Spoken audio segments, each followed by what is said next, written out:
bana Guine, bana Dar es Salaam, bana Poto, bana Mokili Mobimba, site FM Moko, Afrique Info avec Franck Semaï, Yandankala, Twende. X-Bass, Marandura,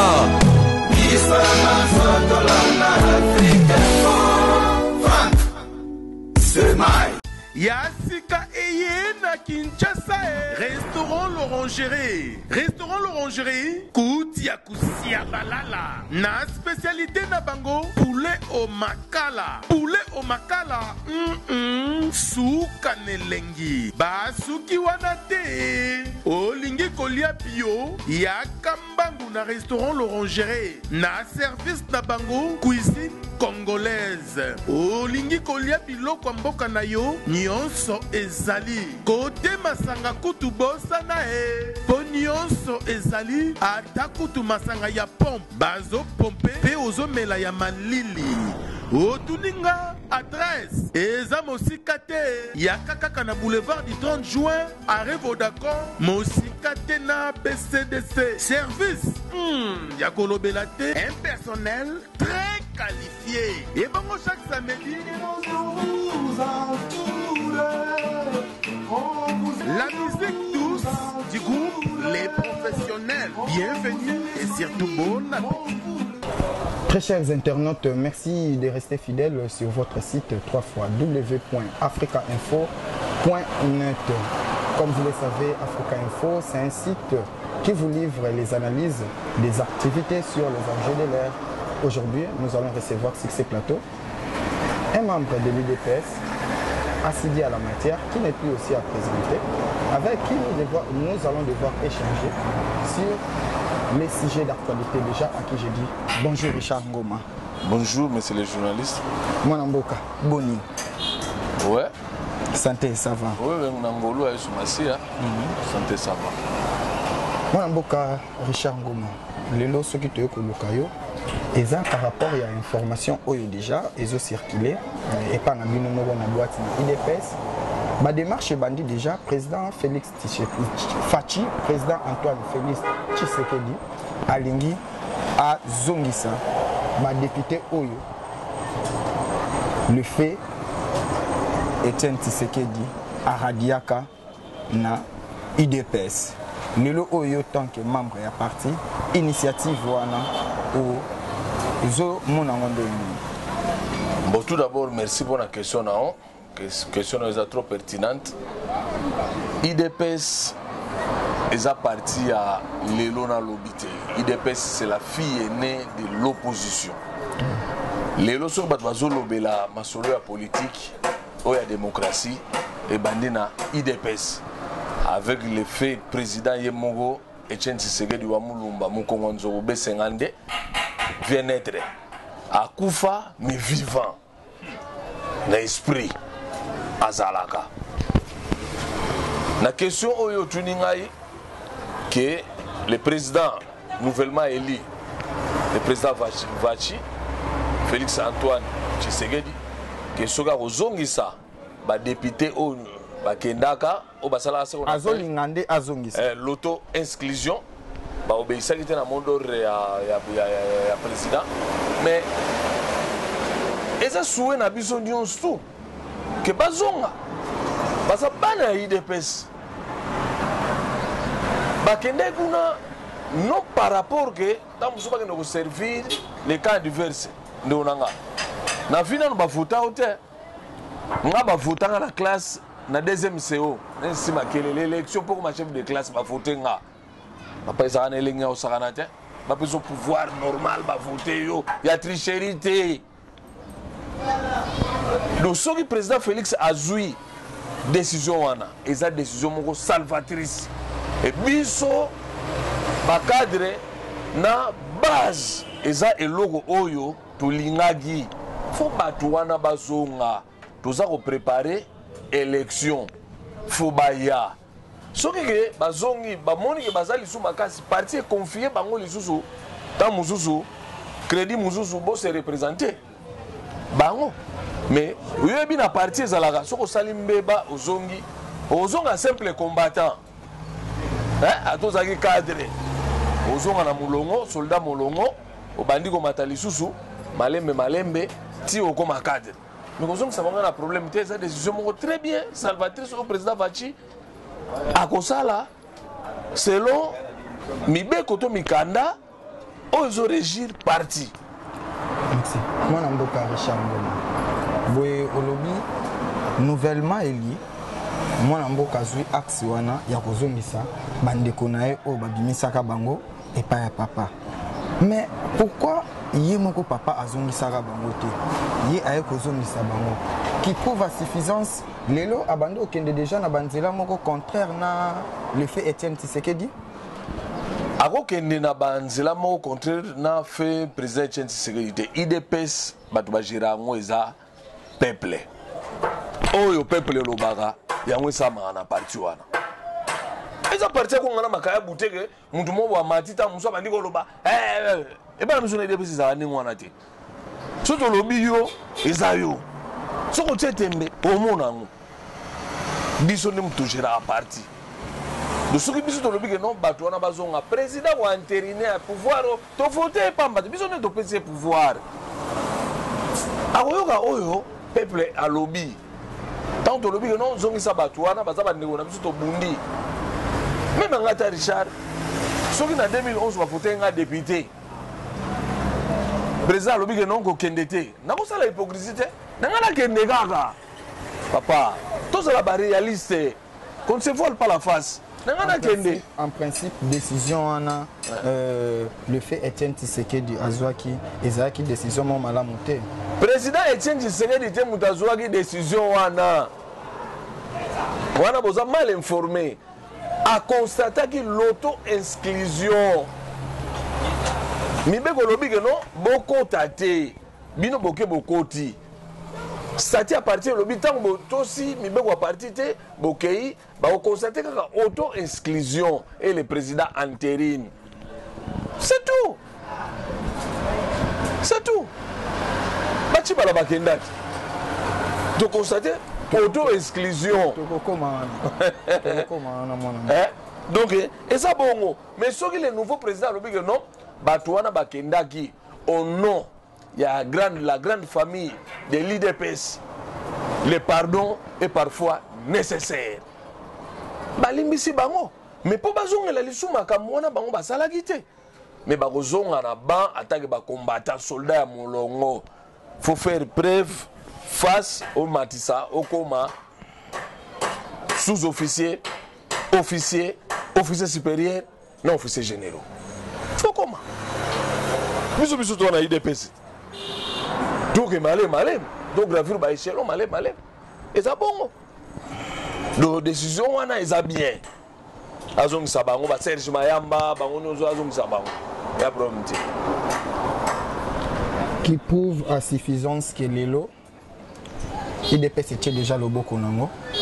Après ba député, c'est-à-dire bandeko belé au bana mboka bayebi, babima libande ya IDPS, entre autres bandeko Valentin Mobake, entre autres mon mboka Bruno Chibala, bandeko belé c'est-à-dire beaucoup déjà kopesa bango chance soki kozonga bazonga.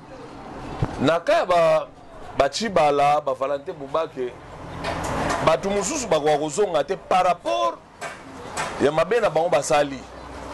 Ba mususu bali ba kometa ba crime disant, ba bomisa bato au sein de l'IDPS. A komita musuna kawana azui mibeko moko boye bato babimi na balabala batire bato po ye mutu azoki mibeko wana batire bandeko na ye ya IDPS. Makila wana eza kati na bango ye moko akomona ke moya zonga ezati. Mais lorsqu'on signe l'amnistie, ezaka l'amnistie eza générale, il y a aussi l'amnistie pour na baka moko boye. Mais ce qui est président Faci a signé l'amnistie générale. Donc mutu nso ozonga. Mais ce qui a spécifié que non ba député oyo baza na assemblée nde bazonga. Bango ni mutu bazonga. Mais en tant que ba combattant, bazonga so atake ba cadre te ba ofa na ba. Comment? Mais ba tulola ba Chibala akoki kozonga te ye moko conscience na eza chargé. Valentin Mobake wana kulutu na nga avena nga so abika azonga azonga nae pour Valentin Mubake c'est un battant ni j'étais pas positionnement tête en muzuzu koluka ata muzu banini mais koluka banini mais muntu luka pe makamuna et neti yo moko pe nga na koluka makamuna na ndenge na nga ya konuire batu te ya konuire parti te ya kotrahir parti na nga te nombre des années tosali na mouvement wana ka lelo kaka bango balukaki ta mosusu makamuna bango bavitese eleki mais tu dois reconnaître, personnellement, tu dois reconnaître Valentin Mubake, c'est un battant. On comprend? C'est un battant. Moi, je suis Richard Ngoma. Oui, Valentin Mubake, c'est un battant. Mais les Oyo, déjà, c'est connu de tous, élection est le 23 décembre 2018. Il est possible déjà que vous avez élection. Élection le 23 décembre biso déjà tobonga makala tosalaka baentraînement n'est-ce pas kozongisa bana mboka oyo basiéja kozongisa bango na parti eza déjà signe ya kolakisaki bobongama te mais bozo continuer kaka kobongama tobongamaka déjà so balelo balobi korene nanga alobi lelo ke non basali répartition de sièges babimisi loi électorale bakaboli irina ba isoloir partout biso ide biso bimisaka ba témoin na république mobimba ba témoin poto préparer bango déjà donc ba témoin kaka papa 2011 za oyo te to bimisaka kaka ba témoin to za wana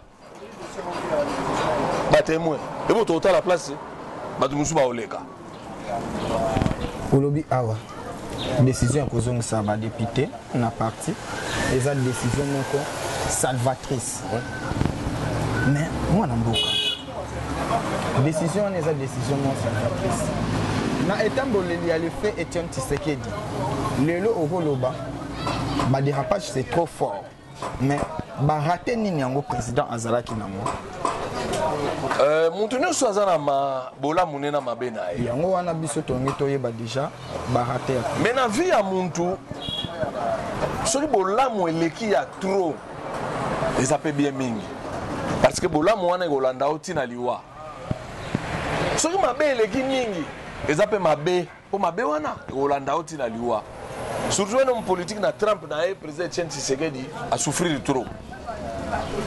Est-ce que le président Etienne Tshisekedi abundi penza na classe politique congolais te abundi nde na pouvoir ya impérialiste Tshisekedi abundi mingi na mindele Tshisekedi abundi na ba politique congolais te abundi na mindele Tshisekedi a une vision voilà no moni la Congo azomoni la Afrique mundela azomona vision wana soki Tshisekedi asali yango batu bakobima na mulili bakoya na mwinda akolia lisusu akomela tu akolia su chocolat et ko ba réduit yete batu autant musu basala politique bayebi pena vision Etienne Tshisekedi bien te mais Tshisekedi a une vision wana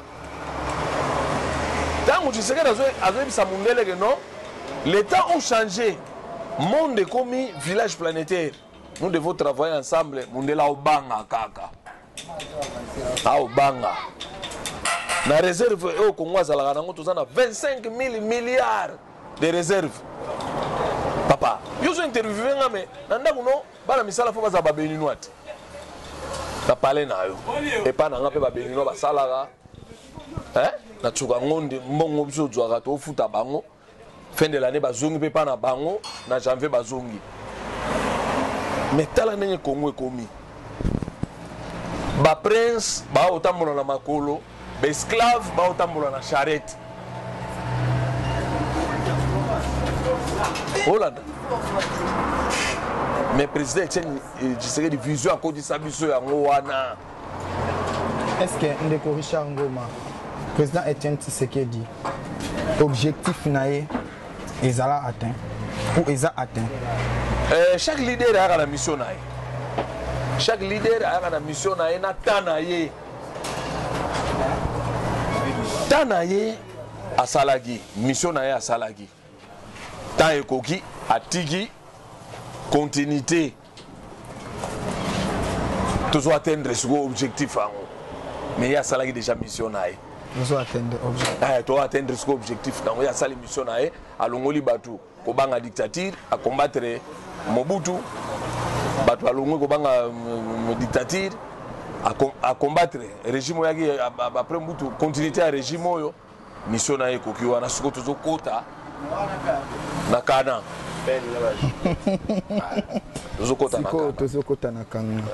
Les Congolais doivent cesser de prendre la bière et les femmes. Balobi, lelo oyo, pasi ya Congo, chiti ya Congo, ezaye moko Congolais parce que azaka entouré na bière, azaka entouré na basi. Votre point de vue. Je crois que batu balobi eloko wana Congolais chiti ne mingi ezali gazo kaka entouré na bière, azaka entouré na basi, ils peuvent avoir raison. Pouvoir ya muntu ezalaka mingi diminuer na sexe. Et sexe nini? Sexe oyo tata nzambe azo reconnaître te. Ngobiso benga ekobo. Tata nzambe azo reconnaître yango te. Eza mbindo na misu na ye. Eza vraiment mbindo na misu na ye. Mais tant Congolais akangami na sexe wana tata nzambe azo reconnaître te akangami na masanga. Akoma faible vis-à-vis ya ennemi na ye. Foison en attend. Komela masanga, ezala ngoma bete, okozwa ezala modéré. Mais ezala te sujet oyo tche na mutu so otisi olugi mbongo, okemela masanga, okena mwasi. Okemela masanga, okena mwasi. Ennemi akoni atayo ti na mutu. Ozo comprendre des places faiblesse wane outi porte d'entrée yango wana. Yango na bato na balobi ke non Congolais a dosé makambo ya basi a dosé makambo masanga. Baza na raison de baza na spiritualité ya mwa musika bazo mona mwa musika. Muntu aza na spiritualité ya makasi. Akima derrière moi cité. Akima derrière masanga te. Aza na mwa simoko. Akomela muke. Il réfléchit beaucoup pour retrouver la solution dans ma camboza oignon. Alors comment se comporter nous Congolais? Mais prise à conscience. Congolais faut avoir conscience que oh ils en ont mboka nanga. Tata nzamba ebisi biso soda chrétien parce que moi je le suis. Votre bénédiction dépend du pays que je vous ai donné. Bénédiction na biso so dépendre de la France té. Et dépendre des États-Unis, ils ont dépendre de l'Angleterre, ils ont dépendre na Congo. La preuve est que non, bateau nous sommes à l'étranger, baza toujours lié na cordon ombilical au ya Congo. Na tonga la mugi alati ba ne balinga na bango ba yoshi ama moto na e bani na côté restaurant lié na e mazo aga passe à Congo. Cordon ombilical, on est spirituel. C'est spirituel. Sur le téléphone, il y a des gens qui disent cordon ombilical. Ils ont dit mais on a à Paris, on a en Belgique, on a en Allemagne. Cordon ombilical spirituel, ils ont dit pour Anini, votre bénédiction n'est pas du pays que je vous ai donné. Il y a des gens qui il faut cotiser bon, il faut enterrer cordon ombilical. À force, il y a comme la masanga. À force de courir derrière Bassi, n'est-ce pas? Peuple congolais a coquille qu'on a surpris un jour. Oui, oui. L'ennemi vous guette. L'ennemi a aucun élao. L'ennemi a aucun élao. Mon tour a attaqué, a mis la masanga. A toi Bassi. A aucun élao. Pourquoi aucun élao mon tour a attaqué? Pourquoi habiter Msunda quand ils ont un bilot belé? Zana ba TV na banzeta manga na banini ebele bani ba bato anda kona baza distrait na masanga na basi ba comme faible a rozela les bons moments pour abondir à sauter à bango richesse wana les bons moments ba porte za ko fumama na masanga na basi na kati ya mwasi. Donc aujourd'hui la dirigeant na biso baza na bango toujours taquiner bango pour rien ou soit toujours en vouloir bango pour rien. C'est nous-mêmes Congolais au Lingi Koluba, nous sommes na cause ou na base ya shit na biso. Les dirigeants ont une responsabilité lourde. Celui Congo est comme il faut qu'il y ait des dirigeants. Il n'y a pas de mauvais troupes, il n'y a que des mauvais chefs. Hollanda, les dirigeants ont une responsabilité. Nathalie, dirigeant de la télévision, un dirigeant d'un parti politique, a incité Batounaï na haine, na violence, na leli. Yo dirigeant moi bisa muntu beno. Ofinga, so ba finga maman na yo. Yo be finga maman na ye. Na leli, je plairais na bibe. On est devenu où? Quelle sorte de dirigeant on tous en a? Surtout ba jeune. Est-ce que nango kende na kiyanda ndenge ba Nicodème basala ki poke mona Yesu Masia atuna makamuna ke ndamona dirigeant ndenge wana na tuna ye. Mais toi tu es aux affaires mais ah basala neni? Non, a opesanga qu'est-ce oh il on a opesanga. Tango lobi que non biso to na mbongo na biso. Mais l'argent ne vous appartient pas. L'argent appartient au peuple congolais. Oyo congolais nous souffrent joie par équitable, ce qu'on appelle les revenus annuels par habitant. Comment la mona on tient? Budget na biso c'est 5 milliards. 5 milliards on a sur divisé en 80 millions de Congolais. Par an, nous avons droit à $62. Si on divise $62 on a pendant 365 jours, bêta machine. Boye moi mboka Richard Ngoma. Totunata ndenge ndikona biso tunaka tokomi wapi. Tozokende na suka vraiment je crois que tokomi déjà na 4h du matin. Ah bon? Oui. Tokomi na 4h du matin. Oazana miso omona ino tokomi na 4h du matin. Ezana ndege mongo à partir de 4h abeta siffler comme on rossignol. Tamusubo cha kate sobo la lo mona pe na fenêtre comme on est rossignol. Pona ko biso no bongama tongo elingisa nini etana poge musala. Mais ngana yoka déjà rossignol wana azo yemba déjà donc tokomi déjà na 4h du matin. Mutu no so bongama.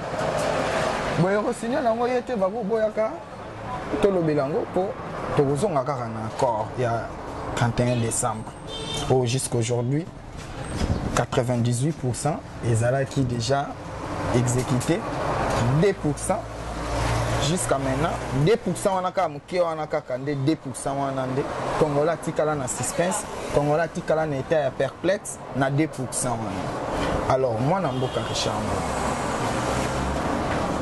Lelo oyo opesi ba détail nyonso ya ba réserve ya ba richesse makambo nyonso. Obito komi na 4h du matin.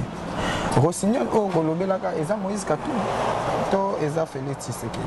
Oh ndeko nanga papa journaliste ngai natanga penza te bakulutulo wa ba Moïse Katumbi vraiment naebi malamu mingi te parce que na mana omona en tant que gouverneur ya Katanga ndenga za gouverneur ya Katanga ndenga gérer Katanga apesi pe biso na compte te ndenga gérer le Katanga. Azakina ba société belé ba kuna matata ba camion belé ba drague mais tout ça en quantité faut auditer. Nous devons auditer Moïse Katumbi na manière oyo ya gérer les Katanga. Papa, tout tika politique ya complaisance. Tout ça là, c'est ce qu'on appelle la réelle politique. Moïse Katumbi doit être audité. Il fut gouverneur. Il y a province Oyo, province de la minerai belé.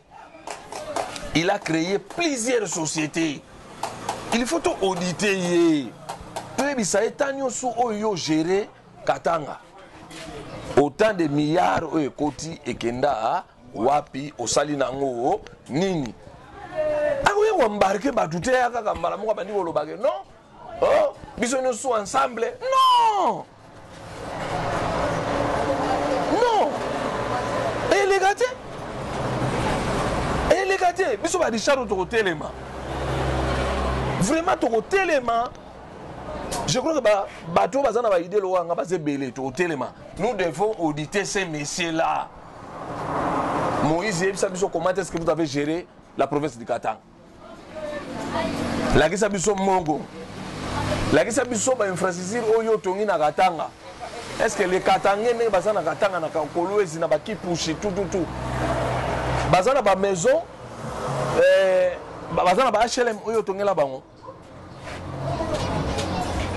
oyo peuple azwa na gratuité ta mususu na crédit ya 20 ans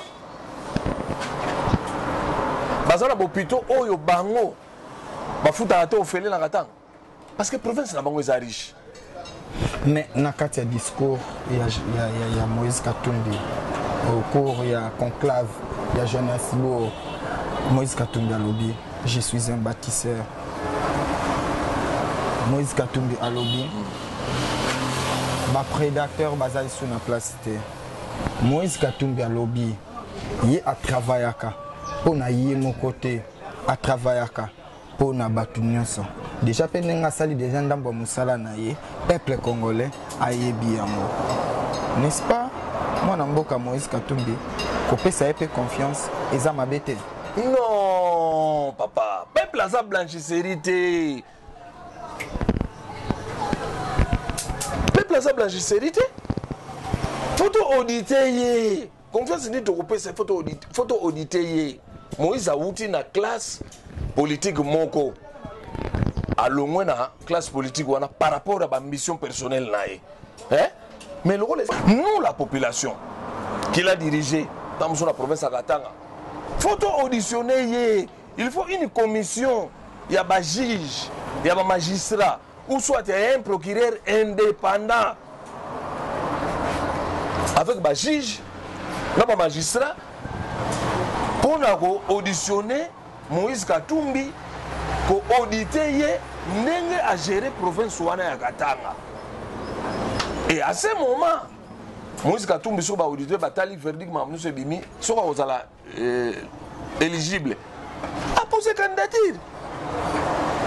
Mais mon amboka Moïse Katumbi lelo na hôtel ma vraiment mingi pa na yete tokoleka na biso. Il y a bandi misala na 2006. Ake na 2011 ti aye kolongwa na musala na 2000 tolobaka na suka ya mandat oyo. Mais déjà pour banda 2001 ou soit na 2004 tokenda di na gouvernement 1+4 tout le monde a qui participation à Jean-Pierre Bemba, tout le monde a qui participation ya mwana mboka Zaidi Ngoma, tout le monde a qui participation ya mwana mboka Azaria Sourobewa, tout le monde a qui Abdoulaye Erodi Ndombasi. Ba oyo wana bosi bozute encore auditer bango. Moi je crois que tant que le but de auditer Moïse Katumbi batu nyonso no tangi ba na tant auditer bango. Mutuna mutu faut rendre compte na ba place bazwaki wana comment est-ce que ba travailler, comment est-ce que ba saleli pour auditer bango to yeba. Bon logo la o ezaki ba erreur o esala mbo o ya l'état bozwaki ozongisa. Oyo bo détournaki so faut sala boloko pota en boloko. Tant aussi si boloko no bimi ndoko continuer makamuna ya politique. Mais boye kaka di ko dui olie boyibi otali boye ale weli suso comme candidat président zani ezala ate erreur afde le kometaki yango wana dans mon régime elongwe faut bosala bilan ya régime wana régime oyo faut pesa biso ka bilan biso peuple to sali bilan to auditer bango oyo bazwaki ya l'état bazongisi ya l'état o bazwaki ya peuple bazongisi bato boloko bake boloko après boloko babimi nde to la réconciliation nationale bino bo travailler sur parce que bokota ki boloko pona venir ba oyo ba voter bango na population de bakota basala so ba commettre même erreur o bango ba commettre e Holanda pe bango mutu nyonso ozana kenge mibeko ekomi ekoti pona mutu nyonso tu. Merci mon amboka Richard Ngoma. Je crois que na makambo ya ba elite olobi il faut qu'on luka poto comme vraiment na suka mais na botika likambo le kambo ete olobi il faut qu'on luka ba juge ya solo ba magistrat ya solo toluki procureur moko net ba auditionner bato wana tout bato wana nyonso o il faut akota boy akoti o faut bina boy mais lelo oyo mon amboka Richard Ngoma le président de la République Joseph Kabila Kabange a révoqué plus de 200 magistrats faussaires. Initiative wana omoni yango ndenge. Initiative wana eza bien, mais en dambo. Allez-y. Quand vous révoquez des gens qui sont des faussaires, mais que dit la loi? Mais il faut les poursuivre. Parce que fausseté, c'est une infraction qui est pénale. Dans le code pénal Nabiso. Vous avez constaté que non, ces gens-là, ce sont des faussaires. Faux et usage de faux. Quand est-ce qu'on constate qu'il y a faux et usage de faux? Quand on va prouver en haut, le ministère de la Justice, Tambo Mwamba, a constaté le Rwanda, a bimisi Ninoana, a bimisi Lissewana. Mais il faut continuer des marches, il faut poursuivre les magistrats Wana, parce que ce sont des gens qui ont condamné des personnes na fausseté na bango. Or ils n'ont pas droit ya kotinda batu na makala parce que bango moko déjà bazaki na fausseté. Mais combien de batu bazo couper na makala na ba juge wana to na ba magistrat na batindi bango na ba mandat de dépôt provisoire, liberté provisoire, faut $1,500. Mais bazaki na kati ya fausseté. Mais batu wana bako attaquer l'état congolais pour dommages et intérêts. Pour bakangi bango arbitrairement par des magistrats qui sont arbitraires. Le démarche, il ne faut pas continuer. Il ne faut pas qu'on les 250 magistrats wana basambi sabango pour faux et usage de faux. Ba condamner bango. On a des marches complets. Mais ce n'est pas le bango. Et ça sous justice. Et sous justice. Qu'est-ce qui prouve que non? Baza ba faussé. Ministère public faut elande la bango. Bakanga bango pour fausseté. Yango na début état de droit. Papa, na oyebi sayo biso so tozui pouvoir. Soko ko respecter mi bewote ozonga mboka. Et ça la blague té. Le yo mo place oza fa sali kamba otala bi oyo na violer mi bewote. Exagéré. État de droit ça la blague té. Que le magistrat, le chef de l'État, a l'ongoli bango par ordonnance, a tiré bango peka à Yembele Boule. On a Richard dans le procureur général de la République. Mais la loi m'autorise de se saisir directement du dossier. Vous avez des patrons, il y a une infraction. Donc, vous savez, je vous arrête, la loi me donne le pouvoir de vous arrêter directement et de vous traduire devant les juges. Beaucoup mieux en andéni. Nana regretta ibino pour bon magistrat. Yo ebi koza mécanicien au sala droit tête mentis pour les droits. Au comme magistrat na parquet à grande instance nengeni. To landa ba ramification wana nyonso to landa ngo. Oh ya regretta ibango, il sera lui aussi arrêté, traduit devant la justice. Mon Mboka Richard Ngoma. Merci na ba analyse na yo. Je sais pas vraiment éclairage de ça là na lanterne ya balandi na biso na ebi ete tokomi na suka mwana mboka na ebité lelobani na suka za nango pona ko pesa bayi mboka o bazui tango ya kolanda biso mais liloba otuninga question net ya fekofa peut-être tout le monde bakangi bato fekofa otuninga question wana te soki o clore nango eza occasion pona yo mais tomoni conseil spécial Luzolo Bambi Kulutu na biso Luzolo Bambi alandeli bato ya fekofa atinda ba on parquet ya Matete Constant Omari Okito Barthélemy Okito et les autres là les autres que non Constant Omari abimi tamusu bavoka na e bafuteli ba que sengele liberté provisoire bafuti yango. Mais mon frère, c'est déplorable. Hein? Vraiment, c'est déplorable dans le pays d'Abisso. Football et koufi. Batu bakomi sa fait kofa. Kodia na bango. Koko na bango atiki la bango kodia. Balia gawana. Basala mamu na bango tuwana. Bino boko lo bate. Football et goma ya bango. Papa. Paye ça bon outil. Allié na bango 1,500,000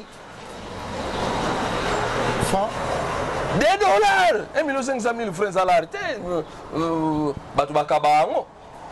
Mais des dollars. Bah interpeller bango. Parce que conseil spécial aza limité na droit même à la place C nga pona nga fallait pas nommer procureur spécial soki président de la République a nommé procureur spécial alinga za na pouvoir rebelle mais le quoi ça conseiller spécial na lutte donc aza limité et on a en tant que professeur à droit il m'a recourir na parquet c'est saisi le dossier mais papa ndenge wana ti football ekufi bato bakomi banzambe na bakwe na bango ngai na président ya boye eza kodi ya pere na bango to mère na bango atikela bango ya famille po basalaka oyo bango balingi mais bomba eloko naza oyebisa yo état de droit tanga ekoya bato mosusu bakotya makolo na kongo baoza mosusu baakimi po badossier eza ti awa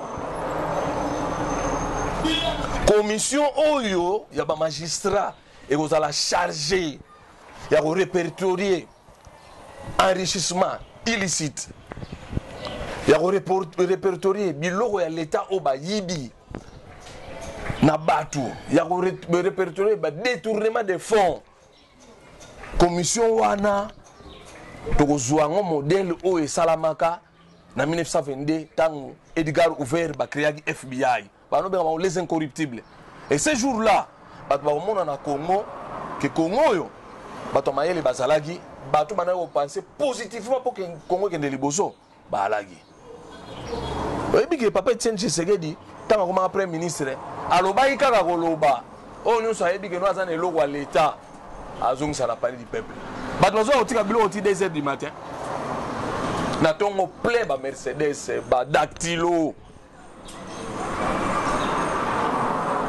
biloko etondi alobaki ka momo esprit wana ebunga te ide wana ebunga te tozala yango na kati na biso na nzoto mais loko tokomi na 4h du matin tozela ntongo etana.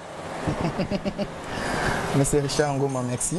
Ce qui, quand même, moi, Mboka Constant Omari Azaki libéré provisoirement, c'est par rapport à son état de santé. Là aussi, c'est pour votre information. Papa, une fois de plus. Et ça la race au Bakangi Binounde, état de santé. Une fois de plus. Tant Mboka est Oliama, état de santé à Rolia, est bien. Mais ce Bakangi, état de santé, baby. Papa, tout petit cabino, Wana. Moi, Mboka Richard Ngoma, merci. Merci na l'émission na yo, merci na ndenge tu éclairera toujours opinion nationale na Libanda concernant makambo na biso IDPS plus to belami mambo IDPS na mambo mboka biso to belami biso mambo mususu te biso to ba jeune oyo ba jeune cadre oyo ya IDPS oyo to ana vision oyo président Etienne atikaki oyo président Vachi azo continuer non ya kofinga batu non ya kofinga ba continuer ya kofinga mais ya kosala oyo eza mema batu na développement ezo mema jeunesse oyo mema jeunesse on a développement dans les bons na émergence yango wana na profiter na pesa mbote na batu nyonso balanda émission oyo bakonya olanda émission na pesa mbote spécialement na famille Mabaya, maman Jenny Mabaya, maman Godé Mabaya, papa Sébastien Mabaya.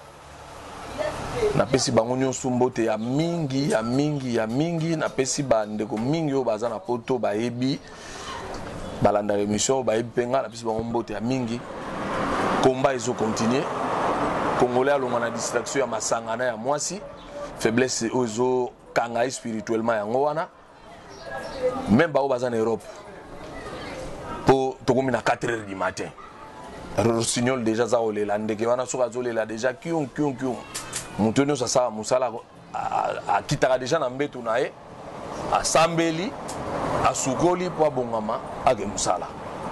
Merci moi Mboka Richard Ngoma.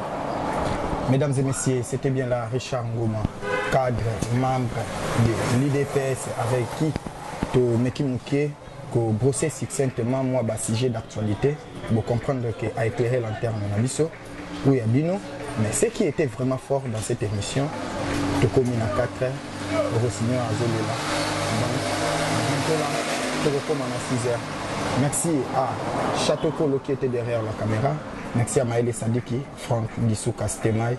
D'ici là, portez-vous bien et au revoir. Yasika Eye na Kinshasa. Restaurant l'Orangerie. Restaurant l'Orangerie. Koutia Kusia Balala. Na spécialité na bango. Poulet au makala. Poulet au makala. Souka nelengi. Basuki wanate. Olingi kolia bio. Yakambangu na restaurant l'Orangerie. Na service na bango. Cuisine congolaise. Olingi kolia biloko mboka na yo. Nyonso ezali. Kote masanga kutu bosa na po nyonso ezali. Ata kutu masanga ya pompe. Bazo pompe. Pe ozo mela ya malili. Otuninga adresse eza mosika te yakaka na boulevard du 30 juin arrêt Vodacom mosika te na BCDC service ya kolobela te un personnel très qualifié et bango chaque samedi la musique douce du groupe Les Professionnels. Bienvenue et surtout bon appétit.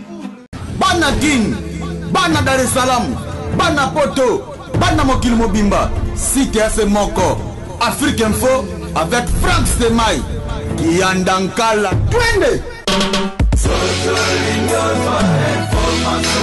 X-Bass, Marandura.